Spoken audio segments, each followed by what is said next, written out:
आज मैथमेटिक्स का हम लेक्चर 5 डिस्कस करेंगे, जिसमें चैप्टर 1 हम डिस्कस कर रहे हैं मैट्रिसेस एंड डिटर्मिनेंट्स का।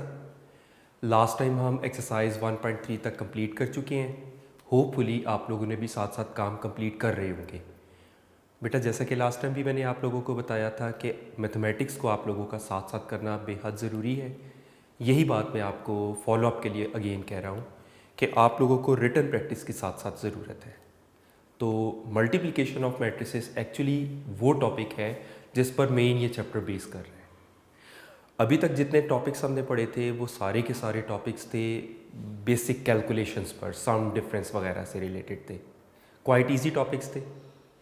जो मल्टीप्लिकेशन ऑफ मैट्रिसेस का टॉपिक है ये डिफ़िकल्ट नहीं है, लेकिन अगले आने वाले तमाम टॉपिक्स इस पर डिपेंड करते हैं। तो यूँ समझ लें कि इस चैप्टर की है ये टॉपिक। मल्टीप्लिकेशन की टर्म हमने पीछे भी पढ़ी थी, लेकिन वो मल्टीप्लिकेशन ऑफ मैट्रिसेस नहीं था, वो ये था कि multiplication of a matrix bye a real number. यानी किसी मैट्रिक्स को हम किसी एक कांस्टेंट नंबर से सिर्फ मल्टीप्लाई कर देते थे। इसमें हम मल्टीप्लिकेशन ऑफ मैट्रिसेस सीखेंगे। Multiplication of matrices, how to multiply, ये आपको बाद में सिखाता हूँ, लेकिन पहले हमें पता होना चाहिए कि रूल फॉर मल्टीप्लिकेशन क्या है, कौन से दो मैट्रिसेस हैं जो मल्टीप्लाई हो सकेंगे। तो वो रूल क्या है? 2 और more matrices are conformable for multiplication if number of columns of first matrix is equal to the number of rows of second matrix. यानी मल्टीप्लाई होने वाले मैट्रिसेस में फर्स्ट मैट्रिक्स के कॉलम्स की तादाद अगर सेकंड मैट्रिक्स की रोज़ की तादाद के इक्वल है तो मैट्रिसेस मल्टीप्लाई हो सकती हैं। एडिशन का रूल आपको याद होगा, वो तो बड़ा सिंपल था कि ऑर्डर सेम होना चाहिए। मल्टीप्लिकेशन में ऑर्डर सेम होना कोई कंपलसरी नहीं है। रूल ज़रूरी क्या है कि मल्टीप्लाई होने वाले फर्स्ट मैट्रिक्स के number of columns second matrix के नंबर ऑफ रोज़ के इक्वल होने चाहिए। इस बात को हम एक्सरसाइज 1.4 में वेरीफाई भी करते हैं। क्वेश्चन नंबर 1 जस्ट आपका बुक पे ही सॉल्व हो जाने वाला एक तरह से ऑरल क्वेश्चन है। क्वेश्चन में ये पूछा गया है, which of the following pairs of matrices are conformable for multiplication and which are not. आपको ये चेक करके बताना है कि इन पेयर्स में से कौन सा पेयर मल्टीप्लाई हो सकता है और कौन सा नहीं पॉसिबल है। तो स्टार्ट करते हैं हम फर्स्ट पार्ट से। फर्स्ट पार्ट में अगर आप देखें, number of columns of first matrix क्या है? 2, और number of rows of second matrix वो भी 2। यानी अगर हम इसको यूं देखें, number of columns of first matrix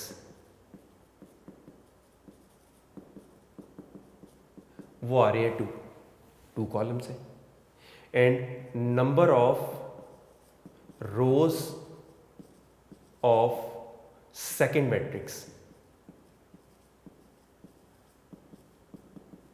वो भी 2 है। हालांकि इनका ऑर्डर सेम नहीं है, even then they are conformable for multiplication. तो इसका हम आंसर लिखेंगे कन्फर्मेबल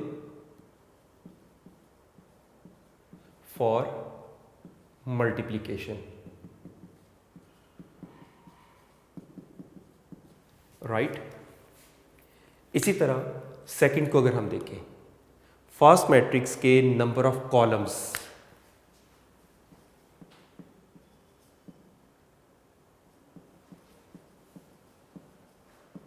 वो आ रही है 2, और सेकंड मैट्रिक्स की नंबर ऑफ रोज वो भी 2 है। तो इस तरह से ये भी दोनों इक्वल आ रहे हैं। So these matrices are also conformable for multiplication.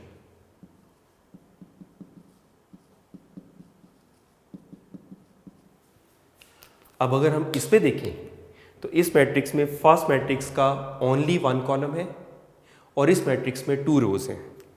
तो number of columns of first matrix वो 1 है। Number of rows of seconds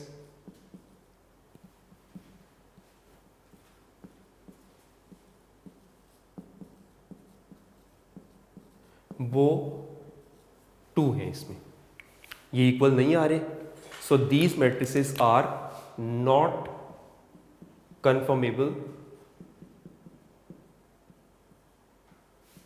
for multiplication.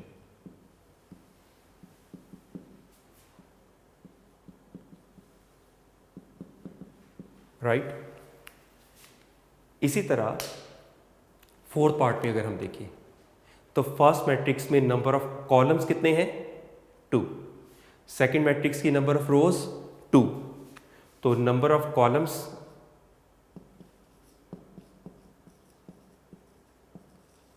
Of first matrix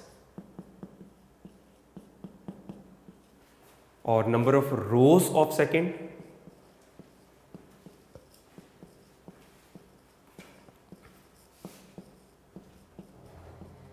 वो भी 2 आ रही है, they are equal, so these matrices are conformable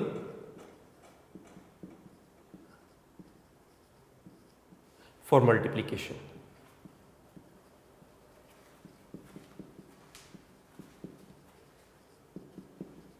right. इसी तरह लास्ट पार्ट को अगर हम देखें तो लास्ट पार्ट में फर्स्ट मैट्रिक्स में number of columns 3, number of columns of first matrix 3 columns आ रही हैं and number of rows of second वो भी 3 आ रही है, so these matrices are also conformable for multiplication.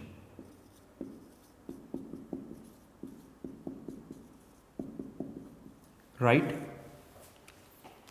इसके अलावा हम कुछ प्रॉपर्टीज भी डिस्कस करेंगे मल्टीप्लिकेशन से रिलेटेड। वो प्रॉपर्टीज एक्चुअली हम प्रूफ्स के दौरान लॉन्ग क्वेश्चंस में आएंगी, वहां पर हम डिस्कस करेंगे। यहां मैं आपको सिर्फ प्रॉपर्टीज के नेम्स बता रहा हूं। वो प्रॉपर्टीज वही हैं जो आप लोगों ने रियल नंबर की या रैशनल नंबर की प्रॉपर्टीज के तौर पर जूनियर क्लासेस में पढ़ी हुई हैं। एक तो इसमें आ जाएगी associative law for multiplication.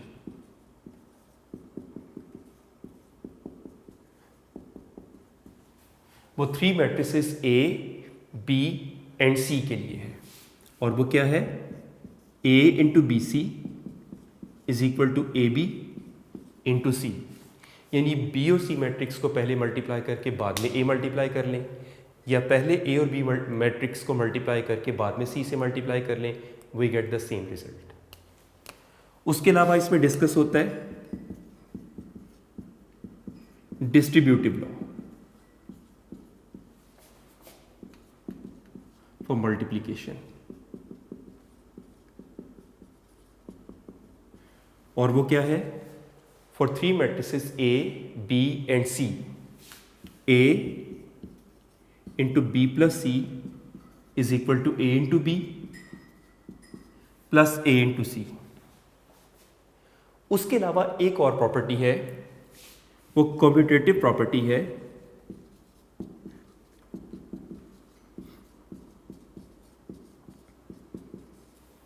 Commutative property real numbers में तो हमें पता है A into B is equal to B into A, लेकिन मैट्रिसेस में in general A B B A के इक्वल नहीं होता। किसी स्पेशल केस में इक्वल आ भी सकता है, इट्स नॉट इम्पॉसिबल, लेकिन generally A B B A के इक्वल नहीं होता, क्योंकि रूल फॉर मल्टीप्लिकेशन इसको रिस्ट्रिक्ट करता है कि फर्स्ट मैट्रिक्स के number of column second matrix की नंबर ऑफ रोज के इक्वल होना चाहिए। सेकेंडली मल्टीप्लिकेशन का प्रोसीजर भी इसको रिस्ट्रिक्ट करता है। तो कम्यूटेटिव प्रॉपर्टी जनरली मैट्रिसेस में एग्जिस्ट नहीं करती। तो उसके बाद आ जाता है multiplicative identity matrix.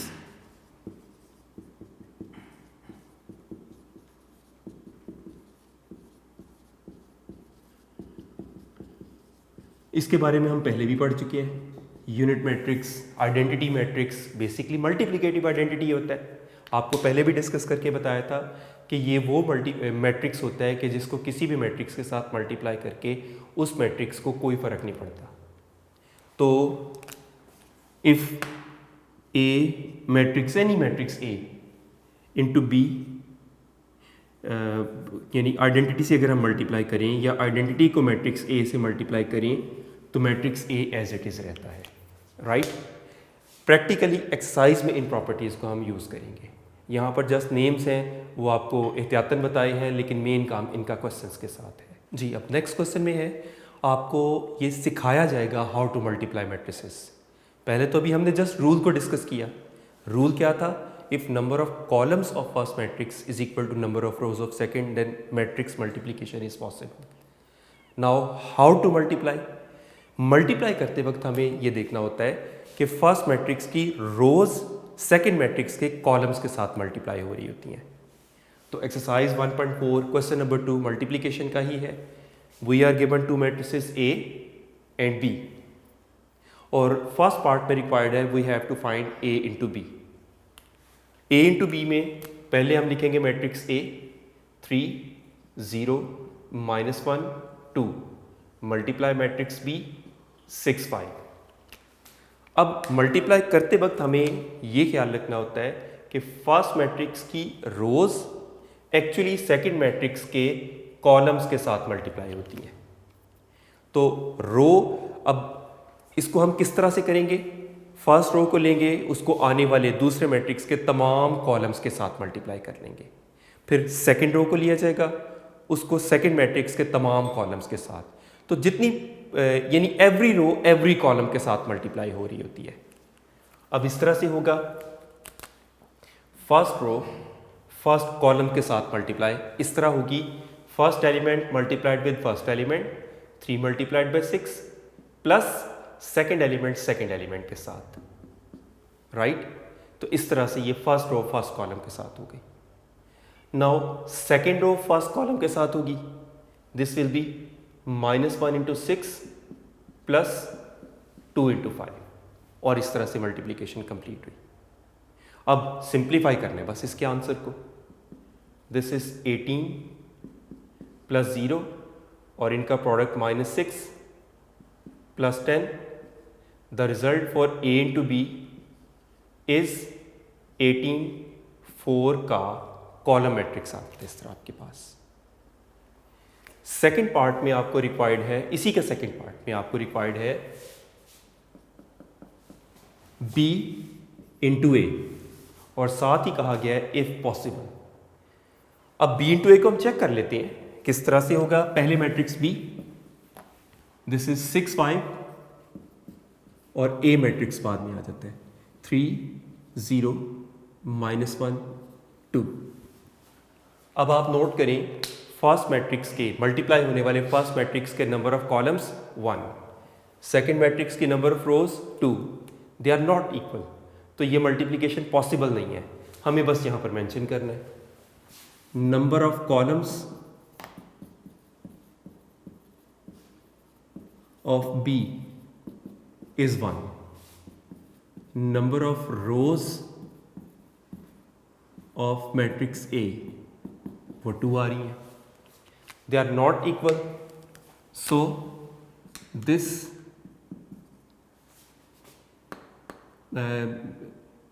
multiplication is not possible.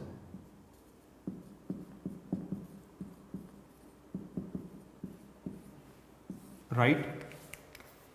इसके बाद जो रिमेनिंग क्वेश्चंस हैं, नेक्स्ट क्वेश्चंस, वो सब मल्टीप्लिकेशन की फर्दर कंटिन्यूटी है। लेकिन इसके अंदर इतनी अच्छी सीक्वेंस के साथ आपको ये क्वेश्चन बताए गए हैं कि पहले बहुत छोटे छोटे मैट्रिसेस की मल्टीप्लिकेशन है, फिर ग्रेजुअली उनको बड़े मैट्रिसेस के साथ कन्वर्ट किया जाता है। तो क्वेश्चन नंबर 3 है, फाइंड द फॉलोइंग प्रोडक्ट्स। यानी अब इसमें इफ पॉसिबल नहीं कहा गया, अंडरस्टूड है ये पॉसिबल है। तो first part is row matrix 1 2 is multiplied by the column matrix 4 0। अब इसमें मल्टीप्लाई करते वक्त हम क्या करते थे, फर्स्ट मैट्रिक्स की रोज सेकंड मैट्रिक्स के कॉलम्स के साथ मल्टीप्लाई होती थी। तो एक ही रो है, एक ही कॉलम से मल्टीप्लाई होके सिंगल एलिमेंट का एक आंसर आ जाएगा। तो row multiplied by column 1 into 4 plus 2 into 0, that's it. अब सिंप्लीफाई कर लेंगे इसको, 4 प्लस 0, द रिजल्ट इज 4। तो 1 by 1 का एक मैट्रिक्स इसमें आ जाएगा। इसी तरह सेकंड पार्ट को अगर हम देखें तो सेकंड पार्ट भी ऑलमोस्ट ऐसा ही है। Row matrix 1 2, column matrix 5 -4। तो उसी तरह से फर्स्ट मैट्रिक्स की रो को सेकंड मैट्रिक्स के कॉलम से मल्टीप्लाई करना है। This is 1 into 5 plus 2 into -4। यहाँ आपने नोट किया होगा कि मैंने यहाँ साइन ऑफ मल्टीप्लिकेशन की बजाय ब्रैकेट यूज़ किया है।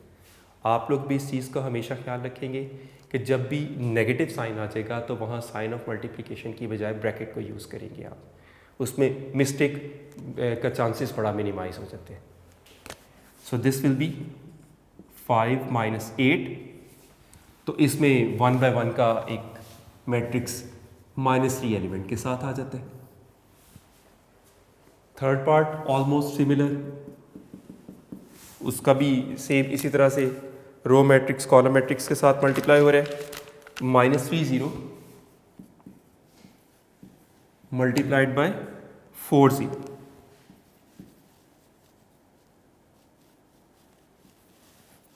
So this will B first matrix की रो सेकंड मैट्रिक्स के कॉलम से multiply, the result is -12 plus 0, finally -12। उसके बाद फोर्थ पार्ट आ जाता है 6 - 0 मल्टीप्लाइड बाय 4 0। इस क्वेश्चन में एक छोटी सी कंफ्यूजिंग बात है जो अपेरेंटली बड़ा कंफ्यूजिंग लग रहा है, वो है -0। ये बात आप लोग जानते हैं कि 0 का कोई साइन नहीं होता, तो फिर यहाँ -0 क्यों लिखा हुआ है? क्या ये बात मैटर करती है? नहीं करती। एक्चुअली बेटा ज़ीरो का कोई साइन नहीं होता। 0 इज़ 0, ना वो पॉजिटिव है ना वो नेगेटिव है। हाँ, we can say it has an arbitrary sign. According to the need it could be taken as positive, according to the need it could be taken as negative. कोई फर्क नहीं पड़ता उसको, क्योंकि वो 0 है बेसिकली। अब मल्टीप्लिकेशन के दौरान भी ये बात थोड़ी सी हमें ये नेगेटिव को ट्रीट करना होगा इस तरह से। फर्स्ट कॉलम के साथ मल्टीप्लाई 6 into 4 प्लस -0 into 0। अब ये तो हो गया 24। अब यहाँ पर फिर से हम कंफ्यूज कि इनका प्रोडक्ट तो 0 ही आना है, लेकिन इसको हम +0 लिखें या -0 लिखें, क्या करेक्ट होगा? तो उसकी डिस्कशन कुछ यूँ है कि हम इसको +0 लिख लेंगे तो भी 24 आएगा, -0 लिख लेंगे तो भी 24 आएगा। लेकिन ये लॉजिकल बात नहीं है। लॉजिकल बात के लिए दोनों बातें हम डिस्कस करते हैं। दोनों बातें दुरुस्त किस तरह से हो सकती हैं?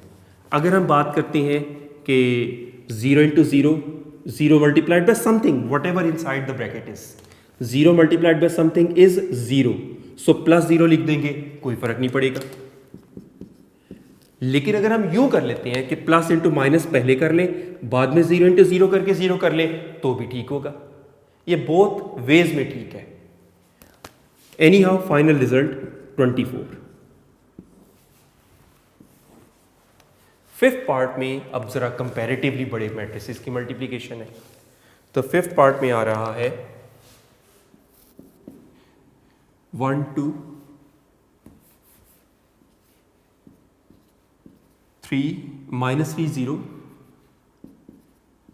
and third row is 6 -1 multiplied by 4 5 0 -4।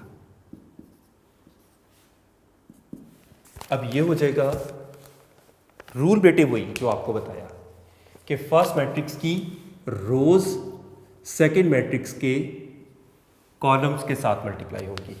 किस तरह? पहले हम फर्स्ट रो ले रहे हैं, first row multiplied by first column, तो 1 इंटू 4 प्लस 2 इंटू 0। फिर फर्स्ट रो सेकेंड कॉलम के साथ मल्टीप्लाई होगी, 1 इंटू 5 प्लस 2 इंटू -4। अब कॉलम्स कंप्लीट हुए तो फर्स्ट रो कंप्लीट हो गई। अब सेकेंड रो की turn, second row first column से पहले मल्टीप्लाई होगी, -3 into 4 plus 0 into 0। And this time second row second column से मल्टीप्लाई होगी, -3 इंटू 5 प्लस 0 इंटू -4। और अब थर्ड रो की turn, third row first column के साथ पहले मल्टीप्लाई होगी, 6 into 4 plus -1 into 0। And finally third row second column के साथ मल्टीप्लाई, 6 इंटू 5 प्लस -1 इंटू -4। और उसके बाद बस सिंप्लीफाई करना है। This is 4 plus 0, 5 minus 8 -12 plus 0 -15 plus 0, and this is 24 plus 0, and this is 30 plus 4, and the result is 4 minus 3 minus 12 minus 15 24 and 34। इस तरह से अब कंपैरेटिवली बड़े मैट्रिसेस की मल्टीप्लिकेशन की आ जाती है। अब वो छोटे मैट्रिक्स मतलब स्मॉल केसेस फॉर मल्टीप्लिकेशन है या बड़े मैट्रिसेस मल्टीप्लाई हो रहे हैं, रूल एक ही है, मेथड एक ही है, प्रोसीजर सेम है। इसी तरह नेक्स्ट क्वेश्चन भी इसी रूल के साथ स्टार्ट हो रहे हैं। क्वेश्चन नंबर 4 ए पार्ट, वो भी कुछ ऐसा ही क्वेश्चन है। 2 3 1 1 0 -2 मल्टीप्लाइड बाय 2 -1 3 0। उसी तरह से पहले फर्स्ट रो फर्स्ट कॉलम के साथ multiply, 2 into 2 plus 3 into 3। First row second column के साथ multiply, 2 into -1 plus 3 into 0। Now second row की टर्न आ गई, second row into first column, 1 into 2 plus 1 into 3। Second row second column, 1 into -1 plus 1 into 0। Now third row first column, 0 into 2 plus -2 into 3। And finally 0 into -1 plus -2 into 0। उसके बाद simplify कर लिया इसको। This is 4 plus 9, this element is -2 plus 0, third element 2 plus 3, this will be -1 plus 0, this element 0 minus 6, and the last element 0 plus 0. The result is 13 minus 2 5 minus 1 minus 6 and 0. Right? Now B part is इसमें 2 rows और 3 columns और इसमें 3 rows 2 columns. Multiplication still possible because number of columns of first matrix is equal to number of rows of second matrix. तो ये verify होगा किस तरह से? First row multiplied by first column, 1 into 1 plus 2 into 3 plus 3 into -1। सिर्फ क्या हुआ, 3 elements इसमें आ गए। अभी तक हमने क्या किया था, एक स्टेप में दो एलिमेंट्स की मल्टीप्लिकेशन का सम था, इसमें 3 आ गए। What ever number of elements ज़्यादा है कम है, आप नोट कर सकते हैं कि हर क्वेश्चन में मेथड सेम रह रहा है। ना first row second column, 1 into 2 plus 2 into 4 plus 3 into 1। फिर सेकेंड रो फर्स्ट कॉलम के साथ हो जाएगी 4 into 1 plus 5 into 3 plus 6 into -1, और उसके बाद सेकेंड रो सेकेंड कॉलम के साथ 4 into 2 plus 5 into 4 plus 6 into 1, और उसके बाद सिंप्लीफाई करके answer 1 plus 6 -3. This is 2 plus 8 plus 3. This is 4 plus 15 minus 6. And the last element 8 plus 20 plus 6. This is 4, 13, 13 और ये 34. Right? Similarly, C part में 1, 2, 3, 4, -1, 1 multiplied by the matrix 1, 2, 3, 4, 5, 6. Multiplication still possible because number of columns in first matrix 2, number of rows in second matrix 2, they are equal, तो multiplication possible है. How to multiply? First matrix की row second matrix के columns के साथ as usual 1 into 1 plus 2 into 4.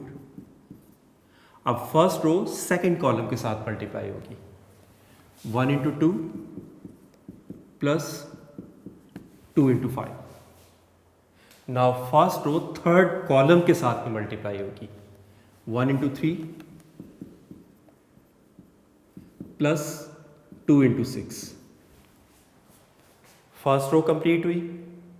अब second row की turn. Second row into first column 3 into 1 plus 4 into 4. Second row second column 3 into 2 plus 4 into 5. Second row third column 3 into 3 plus 4 into 6. और finally third row first column के साथ -1 into 1 plus 1 into 4. Third row second column के साथ -1 into 2 plus 1 into 5. और फिर third row third column के साथ -1 into 3 plus 1 into 6. The result will be 1 plus 8, 2 plus 12, 2 plus 10, this is 3 plus 12, this is 3 plus 16, 6 plus 20, 9 plus 24, -1 plus 4, -2 plus 5, -3 plus 6. तो finally इनका result आ जाता है 9, 12, 15, 19, 26, 33 and this is 3, 3 and 3. Right? तो आपने देखा किसी भी फॉर्म में आ जाए मल्टीप्लिकेशन का मेथड सेम रहता है. नेक्स्ट पार्ट है उसमें फ्रैक्शन इन्वॉल्व होगी. D part is 8, 5, 6, 4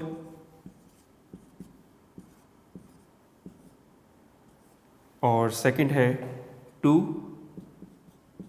-5/2 -4 and 4. 2/2 का मैट्रिक्स 2/2 के मैट्रिक्स के साथ मल्टीप्लाई हो रहा है, लेकिन थोड़ी सी कंफ्यूजिंग बात फ्रैक्शन आ गई. तो फ्रैक्शन को भी तो सॉल्व करने की टेक्निक हम ऑलरेडी जानते हैं. उसी तरह मल्टीप्लाई होगा first row into first column 8 into 2 plus 5 into -4. First row second column 8 into -5/2 plus 5 into 4. Now second row first column 6 into 2 plus 4 into -4. And finally second row second column के साथ 6 into -5/2 plus 4 into 4. Simplify कर लेंगे अब इसको. This is 16 minus 20. Plus into minus becomes minus.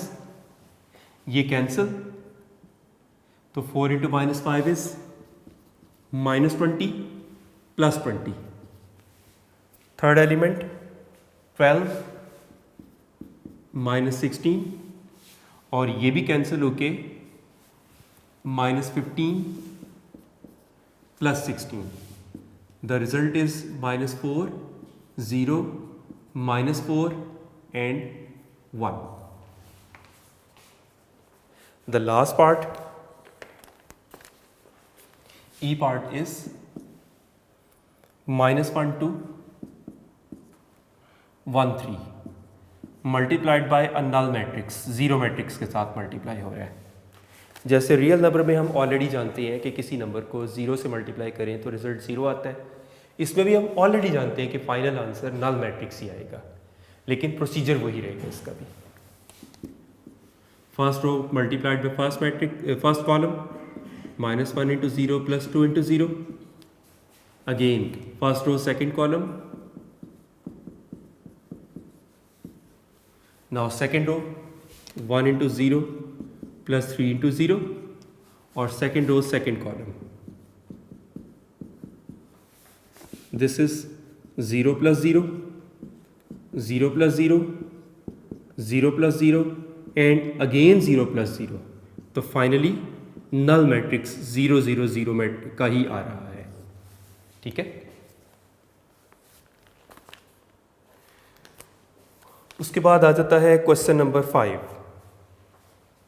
Question number 5 में we are given the matrices A. This is minus 1, 3, 2, 0. The matrix B 1, 2, minus 3, minus 5. And the matrix C 2, 1, 1, 3. और आपको question में required है verify whether. First part A into B is equal to B into A. यहाँ पर note करने वाली बात यह है कि क्वेश्चन में आपको वेरीफाई दैट नहीं कहा गया, वेरीफाई वेदर कहा गया. बिकॉज फर्स्ट प्रॉपर्टी वो आगे जो अभी अभी हमने पढ़ी थी कि in general matrix multiplication commutative property does not exist. Generally A B B A के इक्वल नहीं होता. तो इस वजह से इसमें पूछा गया है कि ये इक्वल आते हैं या नहीं आते हैं. हमें ये वेरीफाई दैट नहीं कहा गया. वेरीफाई दैट में डेफिनेट होता है कि उन्होंने इक्वल आना ही आना है, हमने इनको प्रूव करना ही होता है. वेरीफाई वेदर में जस्ट आपसे पूछा गया कि इक्वल आ रहे हैं या नहीं आ रहे. इसमें सिर्फ फर्स्ट पार्ट है जो कम्यूटेटिव का है जो इक्वल नहीं आएगा. रिमेनिंग जो तीनों पार्ट्स हैं वो नॉर्मल प्रॉपर्टीज़ हैं जो मैट्रिसेस में एग्जिस्ट करती हैं और वो डेफिनेटली इक्वल आएंगे. अब इसमें हम ऑलरेडी जानते हैं कि इक्वल नहीं आएगा, तो अपेरेंटली बज़ाहिर तो ये लग रहा है कि ये क्वेश्चन ज़्यादा इजी है, लेकिन इसको ज़्यादा केयरफुली सॉल्व करना पड़ता है. बिकॉज जिसमें प्रूफ दैट होता है लेफ्ट साइड राइट के इक्वल नहीं आई. सपोज आपसे कोई गलती हो गई, लेफ्ट साइड राइट के इक्वल नहीं आती, आपको पता चल जाता है कि मिस्टेक क्या है. इसमें तो ऑलरेडी लेफ्ट साइड राइट के इक्वल नहीं आनी, तो अगर आपने कोई मिस्टेक की होगी तो भी तो वो इक्वल नहीं आएगा. तो आपको पता नहीं चल सकेगा कि आपने मिस्टेक की है नहीं की है क्या की है. इसलिए जो नॉट इक्वल आने वाले होते हैं उनको इवन ज़्यादा आपको केयरफुली करना होता है. तो starting with left hand side, left hand side is A into B, matrix A minus 1, 3, 2, 0 multiplied by 1, 2, minus 3, minus 5, और उसके बाद इनको मल्टीप्लाई कर देते हैं. First row into first column, minus 1 into 1 plus 3 into minus 3. First row second column, minus 1 into 2 plus 3 into minus 5. Second row 2 into 1 plus 0 into minus 3. Second row second column 2 into 2 plus 0 into minus 5. the result is -1 -9, -2 -15, this is 2 + 0 and this is 4 + 0. तो left hand side यानी A into B का answer है -10, -17, 2 and 4. इसको हम result number 1 का नाम दे देते हैं. This is answer for left hand side. Now right hand side is B into A. Now this time पहले हम मैट्रिक्स B लिखेंगे. मैट्रिक्स B है 1 2 -3 -5 and the matrix A is -1 3 2 0. अब इन्हें उसी तरह से मल्टीप्लाई करेंगे. First row first column 1 into -1 plus 2 into 2.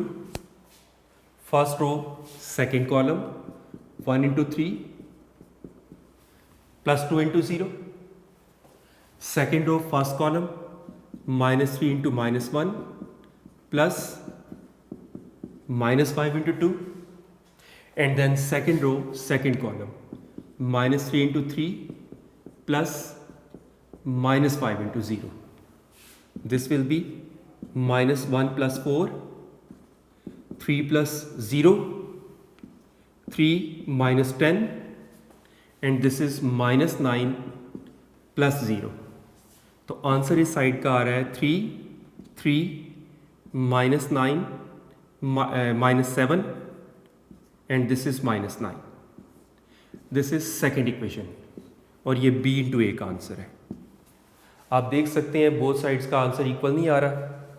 From 1 first and second क्या रिजल्ट मिला हमें? A into B is not equal to B into A. तो इस तरह से ये प्रॉपर्टी वेरीफाई हुई और आपने प्रैक्टिकली भी देख लिया कि कम्यूटेटिव प्रॉपर्टी मैट्रिक्स मल्टीप्लिकेशन में एग्जिस्ट नहीं करती. राइट. यहाँ तक जितने क्वेश्चंस हमने किए उनको बेटा आप लोगों ने प्रैक्टिस करनी है. रिटन प्रैक्टिस ज़रूर किया करें. जो काम आपको मैं इवन बोर्ड पे भी करवा रहा हूँ, इवन आप लोग अपनी एक प्रॉपर नोट्स खुद बनाएं, एक रजिस्टर लें, रजिस्टर पर उन क्वेश्चंस को किया करें. वो कंप्लीट अपने नोट्स खुद अपने हाथ से प्रिपेयर करें. तो नेक्स्ट टाइम इंशाल्लाह हम इस एक्सरसाइज को कंप्लीट कर लेंगे. और थैंक यू वेरी मच.